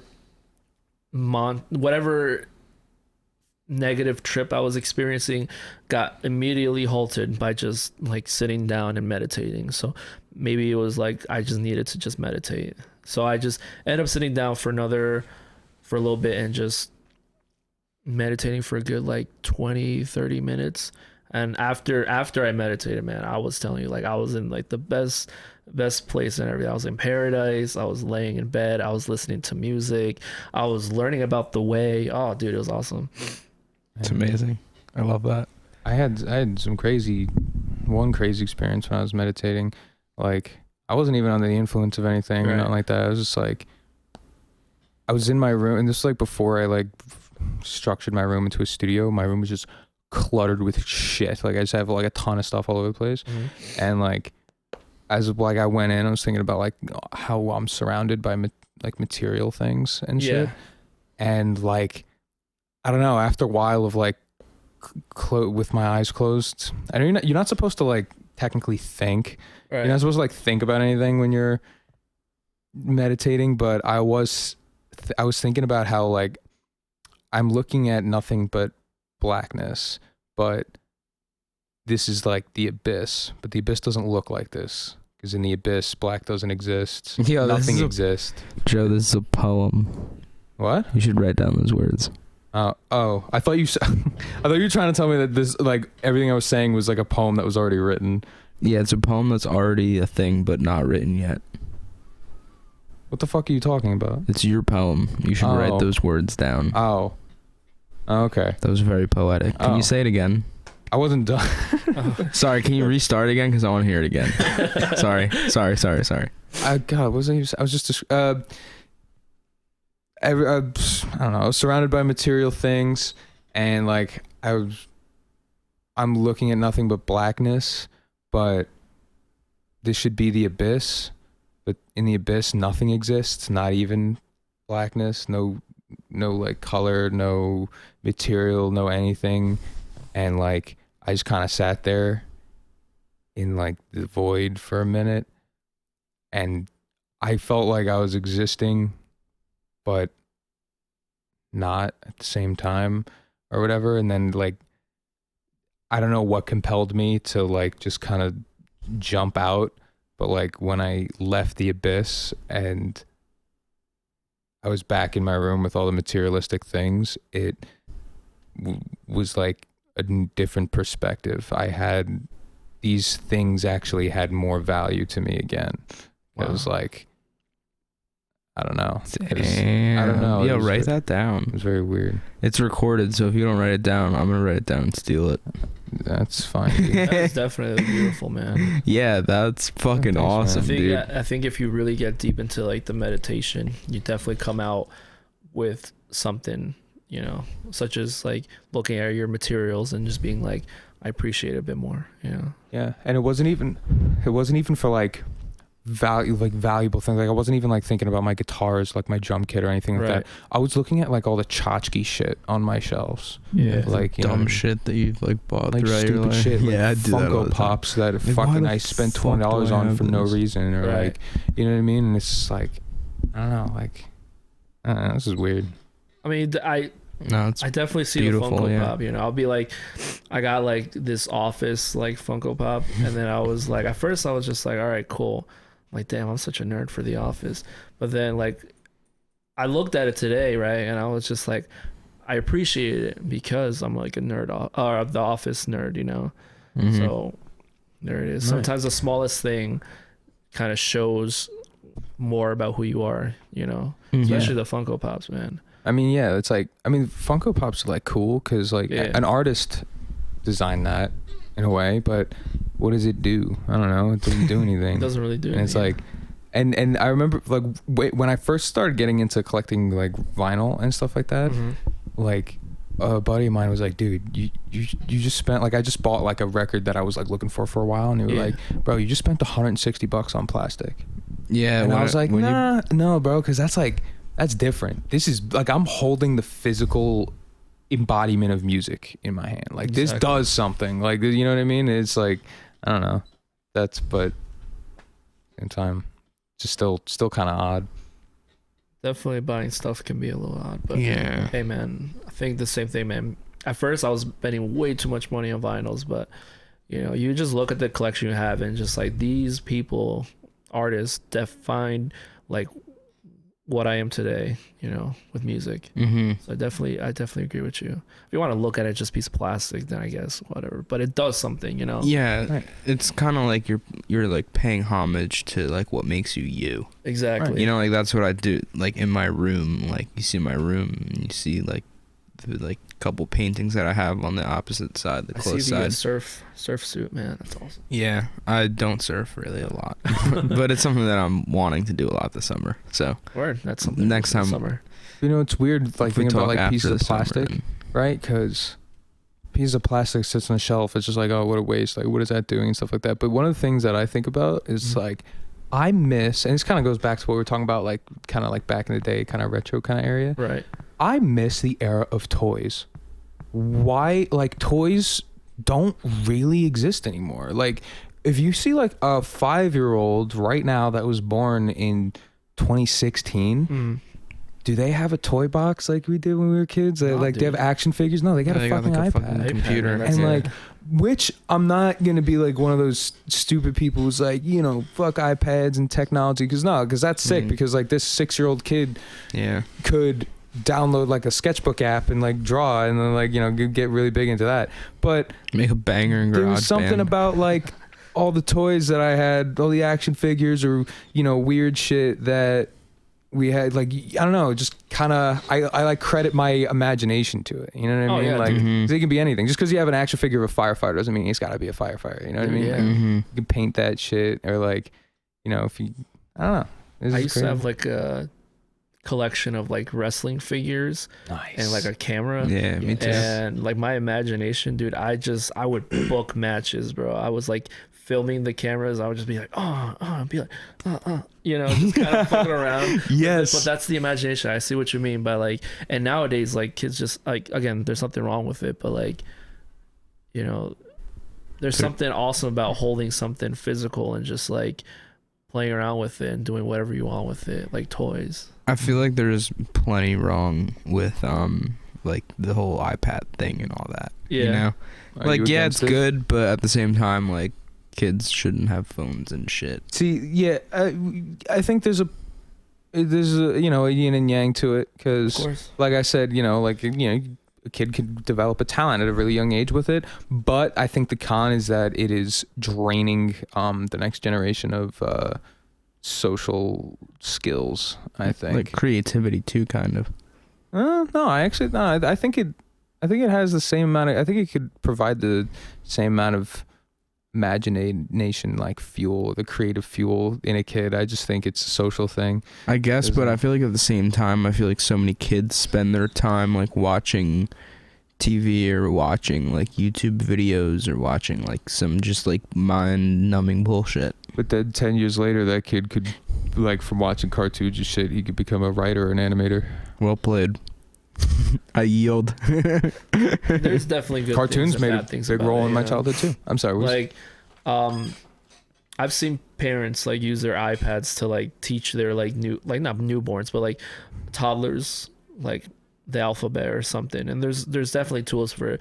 But like if they're just kind of like, you know, someone sitting on it and just watching videos mindlessly, whether, you know, it can of course eventually like lead to a passion, but like if you're just watching videos upon videos, like that's, in my personal opinion, I feel like that's time that you can be like dedicating towards other things. So I mean, there's a good and bad thing about it. Could be, definitely.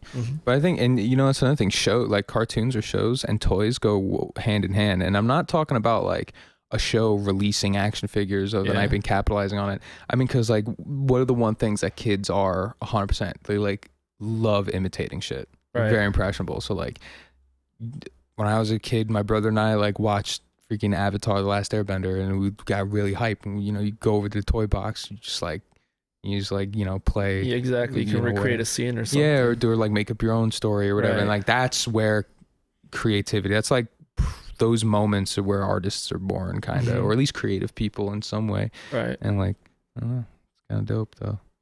Because like if you give a kid an iPad with like a drawing program, it's like, you know, you can draw something, but like, where's your influence? Like, what are you gonna do? Right. You know what I mean? Let's bring back toys. Yeah, man. Bring back toys. Start smelting plastic again. Shout out, Why That K? Yes. Con Sweetie's brother. He makes toys. He does. What kind of toys does he make? Little like action figures and shit. Nice. They're really fucking cool. Yeah. Is this like his own design or like? Yeah, I think so. Oh, dude, that's awesome. I think so. I could be totally just spewing bullshit right now though. So at the same time, I know that man loves fucking toys though. That's awesome. Not. And I got the whole thing on my mind. Loves toys. He doesn't love fucking them. I got the whole thing on my mind because I started collecting Warhammer figures. Shout out Jared Bassett, Pink Shinobi. Pink Shinobi, my man. Yeah. Oh. Joe, do you have anything else to ask our friend? Oh, actually, yeah, I do. With your music that you write and release currently,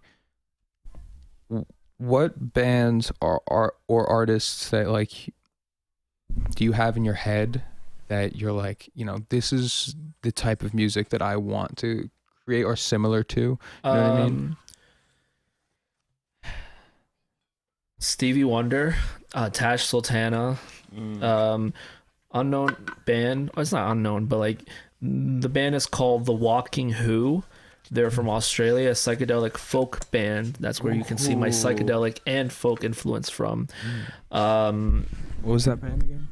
The Walking Who. The Walking Who. This dude has been working on like an album for like the longest time, and like every time you get its updates, I'm like excited for it because it's killer, dude. His last release was called Louis Side, and it was a great tune, or it was a great album, not really a tune, but it was a great album. So that what else? So Stevie Wonder, Tash Sultana, The Walking Who, I guess the Beatles, we'll just throw them there because, you know, why not? And Beartooth, they're like a metalcore. Beartooth, they're like a metalcore band. Whoa! Out of all those, like, everything you just said, and then like and Beartooth, like that's really on the opposite end of the spectrum. I did not expect you to say Beartooth. Beartooth's rad. Oh, dude, I love him.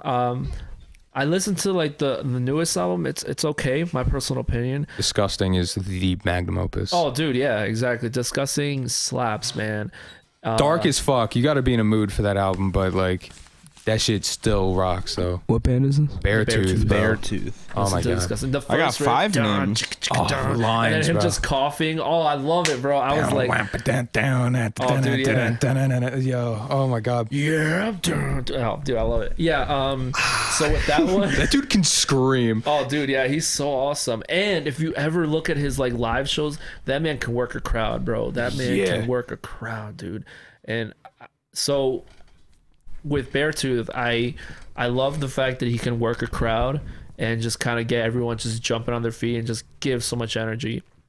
I also love his like story, like the arc of him as a person is just beautiful. Yeah, he's got a great story. He was a member of another band. Attack. I'll tell you the story. Attack. Now. Yeah, so, go ahead. Please tell. It's a great story. I'm curious. Awesome What's story. the story of this his? man? He lives in Columbus, Ohio. He started out playing piano. He played like all the instruments. He played drums when he was like a baby, like 3 years old or something like that. Probably a couple of years older, but he got into this band called Attack, which is also from Columbus, Ohio, which they revived the band. Can you believe that? Really? Yeah. So he ended up playing keyboards, and these guys like created a song by this created an album called Someday Came Suddenly. Yeah. And that was during that whole like 2000 what era? I think it was like that was mid when, to late 2000 2000s. was just like really booming. Yeah, it was like, you know, You had Kids Asking in Alexandria. yeah, it was like 2007, 2008. Yes, 2007 Kids era. freshman year wearing black hoodies, nail polish, bangs and shit. So he was in Attack. The band went through so many different iterations, and eventually what ended up happening was he moved from being a keyboardist to like being the lead screamer. They still had another singer, and then the singer left, and he ended up, this is the third album, he ended up taking up all the roles, and now he was like producing it as well. He was writing, he was singing, writing, and at this time he was getting into his like inner demons. He has like a lot of demons and everything. So he started working on Beartooth, which is his like little side project while he was in Attack. And then the band kind of just like, you know, just Fizzled disbanded, out. and he kind of kept working on his own music, and before he knew it, he just started like releasing it. He kind of didn't take it seriously. He just needed something to kind of escape from whatever they're doing, because they were doing like electro, like metalcore, which it's cool. And I don't know if you've heard of Icy Stars. No, They're fucking awesome. They're rad. New Demons is an album to listen to if you want to listen to Icy Stars. But it was a lot more like punk, gritty, like straight up, like it sounded not unproduced, but it sounded raw. real. Yeah, that's the word, real. And then, you know, he just started playing a bunch of shows. If you look at his first stuff, like he wasn't, I wouldn't say he wasn't that good, but he, you know, you saw him kind of struggle to like scream, but he still put on a show. He gave everything he could.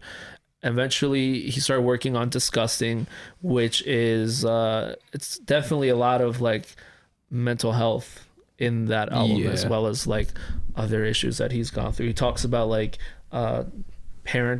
parental abuse. He talks about alcoholism. What was that? Alcoholism.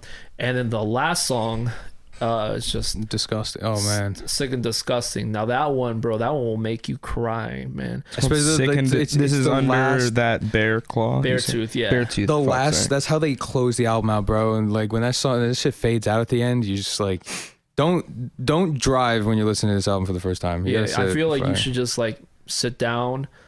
Maybe smoke. Definitely I'm smoke, honestly about to. Your eyes closed. Let's just listen to it. And the craziest thing about it, he went in and recorded it in one take, and that was it. And you know, he's like sobbing throughout this entire tune. Like by the end of it, you know, it's just like he left everything right there, and it's beautiful. And then he ended up doing the same thing on his like album after, Aggressive, where it was called King of Anything. So. But it was the same vibe where he was kind of just like letting everything out, but it doesn't hit as much as Sick and Disgusting does. Yeah. Sick and Disgusting. I think the album's just called Disgusting, but yeah. You do Beartooth. So it's funny. So you love Beartooth. I love Beartooth. You also mentioned A Day to Remember. Yes. Earlier. Do you dabble in that area, that like genre, kind of a bit more? I definitely want to post-hardcore type stuff. I definitely want to get something like heavy out there. Maybe in the next album. I'll definitely say, I will say that the next record that I'm working on, I won't give you guys a preview. I was gonna give you guys a preview, but it's like so much like I'm doing right now for it. But if it's cool if I'll talk to you guys about it as well. Yeah. So it's 3 songs. I'm currently working on the title for it, and the title that I'm going with is called Negative Space, and then like, what is it called? Parentheses. That was amazing. That's all I gotta say. Parentheses head. So it's negative music parentheses head, and then I'm still working on the album cover and what's gonna look like. But basically, the first song is called Worried Head. The next one's called Rise Up, and the last one's called Baby Pictures. And there is definitely, I guess, some Beartooth influence in it, because there's a lot of talk about like mental health, and there's a lot of talk, and there's just that last song, dude. I'm telling you, it's like, I want to say it's like Sick and Disgusting, but it's my interpretation to Sick and Disgusting, because it's one take, I did it very minimal, and it's just as real as I can possibly be with my lyrics, you know? Rad, dude. Mm-hmm. I'm excited for that. Yeah.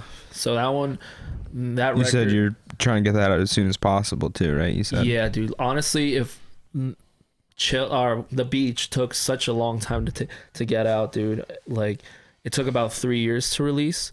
And that's just because I would always just kind of mess around and fiddle around and just take things out, put it in, sit on it, don't do anything, take it out. You know, just I would go through a cycle where I wasn't doing anything. And every time I felt like I was getting closer to like a release, I'll be like, oh my God, I can do this instead. Right. Now, granted, I feel like I released some killer tunes. I wouldn't say killer tunes. I would release music that like I'm happy with and I'm proud to like be like, all right, this is me coming into like into the music world.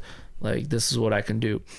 But I don't want it to take 3 years. Right. Yeah. That's such a long time for 3 songs as well. Like, imagine like the next record coming out in 3 years. It's like, at that point, it's just irrelevant. Exactly. Know? So the whole idea here now is just like, I'm going to just kind of like not put too much thought into them, put thought into them, but not enough to the point where it's just like, I'm saying, oh, I need to edit this, you know? And I'm gonna be honest, this album is almost complete. I have to go back and do some bass tweaking and some vocal tweaking, but for the most part, everything is like ready to go. Like, yum. Yeah, nice, exactly. Bro. So maybe summer. I don't know. I just love the beach. You know, I love the summer vibe. So you gonna eat that up. Exactly. So it's gonna be great. I can't wait to share it. It's definitely experimental, so it's gonna be weird because you hear like the beach and it's like I don't know, how would you guys very psychedelic to me. Okay. Very chill, kind of chiller vibes and stuff, and like a little groovy. Yeah, definitely. Like, and then the next project lyrically wise, like that folky kind of singer-songwriter vibe almost, like from the lyrics, because like you said, you're a very introspective person, so it's very like psychedelic and in that kind of aspect. So with this one, the first tune is funky, kind of. It is funky, especially like the chorus is fun. The second one is called Rise Up. That's actually that was a song that was supposed to be in The Beach, but it didn't make it just because I came up with a new part. Okay. So I ended up pulling out from that. I was debating on doing like a deluxe where I put that one in there, but I feel like then I would have to come up with another song. Yeah. And I mean, I have other songs that I'm working on, but I'm already thinking about like the third. So I'm not sure if that's gonna be an album or if it's gonna be like another EP. Right. So I think and plus it works really well with the aesthetic of like the mental health, because that one also talks about mental health just as well as the second one. and the third one. So I feel like it sounds like it fits in the first record, but lyrically it fits in the second record perfectly. And then the last one, of course, is just this like very sad, very depressing, very scary track. And actually, I grabbed influences from Beartooth and this other track, or this other album. It's called Caretaker, Everywhere at the End of Time. Did we talk about this? We did talk about this. Yes. So Caretaker, Everywhere at the End of Time is this project that started in 2016 or like I'm not sure. I actually haven't like listened to the entire thing. I think I've listened to like the first 3 parts. It's first 3 parts. It's very, very overwhelming. It's so hard to listen to, bro. So the whole idea there is just like Kirby, his name is Kirby, but his like stage name is Caretaker. He takes the idea of like dementia and puts it in sound, so like you experience what it would feel like to have dementia in sound. Good lord. It's fucking terrifying. It's so terrifying, dude. I got all the way up to like, I was obsessed with it, dude. I was obsessed with it because it's so different and it's so weird and it's so like there's something inside of me that resonated with it, and I was like, I'm gonna listen to it. But once I got to stage 3, I couldn't. Like it's too much. Stage 4 is just like, it's unlistenable. My God. Because are there any lyrics? Is there any? Or is it just noise? Like, it's actually, so it's sampled from old like music. So like music from like the early 20s, 30s. oh, like what do they call those? Like pretty much the precursors to record players, like stereographs or some old Something people. like that, yeah, whatever. Yeah. Some boomer shit. That's way before the boomers, but yeah, sure. But it was just these old tracks from these like old people and old Boomers. tracks from old people. Fucking boomers. Right. He just sampled them, and I guess he chose a setting of like the 1920s as his like, all right, you're this old, your music was the 1920s, and you're gonna listen to it deteriorate within this 6-hour span. 6 hours? It's a 6-hour album. Holy six fucking and a half shit. hours. That's the longest album I've ever heard of in my life. It's 6 parts, right? 6 parts, yeah. So there's so each part is kind of like an album in itself, I think, and then like together it's like a deluxe kind of like all big picture. Deluxe, that's wombo shit, dude. So yeah, it's broken up to 6 pieces. Each stage just takes you further and further into dementia, and what can I say about it?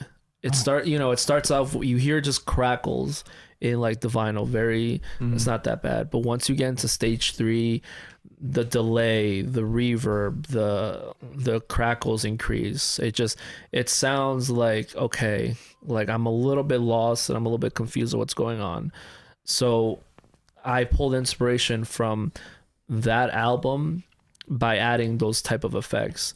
So the whole idea of baby pictures is just kind of like an homage to like the caretakers everywhere at the end of time. Now you're this person experiencing looking at these baby pictures and just being like, well, shit, I didn't do shit. I'm about to die, I didn't do shit. And as the song progresses, you just hear the crackling of life, like, the crackles signify like death approaching, and the reverb signifies like you fading, more and more to death before baby pictures just ends. That's fascinating. Yeah, so that one's the one that I'm doing the music video for. Yeah, I was gonna say, honestly, that idea that I had for the music video for the whole thing for the first one, you might be able to just do that in the second one and like turn it, so like have it turn pretty fucking dark. Then it's definitely dark. Yeah, I will say, but I'm excited. That's the homage to Beartooth, and that's the homage to like the Caretaker. Very creative 2 places to to like choose to pull meld, from. Man, that's rad. Definitely gonna be very, very unique. Yeah, dude. Honestly, I'm gonna be honest. I don't think it's definitely gonna be like, if you look at the discography, you know, thinking about the future, maybe like 5 or 10 years from now, the discography is just gonna be this one album record that's just like weird. It's just different, and I love the fact that it's like that because I want there to be an arc. I want there to be like, I'm not just making like indie tunes or like pop tunes or like rock tunes. Like you'll see something that's like really weird and different and just like experimental. Damn. Well, that's dope shit, dude. I'm so stoked to hear that. Definitely listen, light it up, close your eyes and listen to that last tune, man. That one is like fucking, I showed it. I've gotten sad, depressing, and scary. So there you go. I mean, shit, that's what you're going for, right? That's what I'm going for. Yeah, so keep your eyes open for that. One last thing that I wanted to ask you about was that artwork on your arm there. Yes. Oh yeah, I was looking at you the whole time. You are a dedicated really, really musician, cool. my friend. Yes, this is a treble clef. There's a little heartbeat at the end to kind of just. I thought it was like an audio readout from like a. You could do that. Audio readout. It's whatever you want it to be. The heartbeat is audio readout, but And it goes into a staff. And it goes into a staff, and there's actually notes on the staff. Yeah. So that is like the first melody I ever wrote. That's true. I thought about doing something like that, but you did it way cooler because you shaped it in the treble clef. That's really sick. I mean, that's bassist, really fucking cool. There you go. Throw a little bass line on there. I think I won't do it again. I talked about my tattoo idea last episode, so I mean I'll tell you after we're done recording. I mean just tell them because refresh me even because I forget.